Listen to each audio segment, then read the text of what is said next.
Imamu hawezi kufanya kitu kama hiki. Mtu unamkatakata kama mishikaki, na hali ya kuwa ni mke wako. Wametoka, ameenda shamba, akamwacha shamba, akarudi huku, kwa sababu inayesemekana kulikuwa kuna watu, na maana alishindwa kufanya la kwake.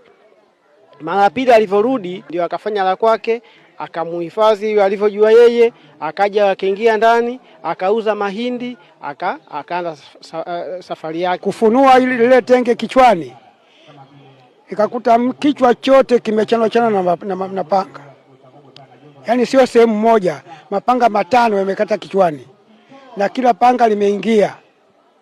Haitoshi, mikono ile sijui alikuwa na kinga ile panga, mikono yote ile imekatwa yote miwili.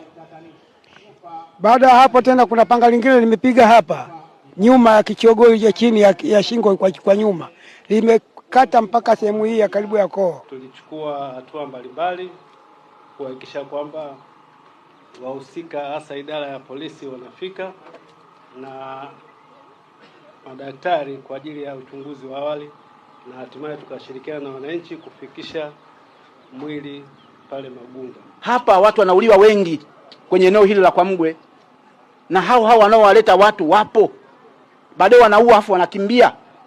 Inaleta shida. Tunawaomba watu wazingatie utaratibu.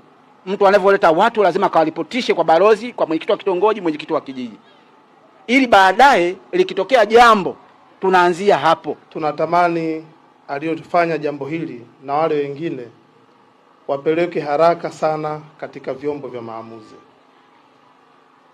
Tunataka tuone hatima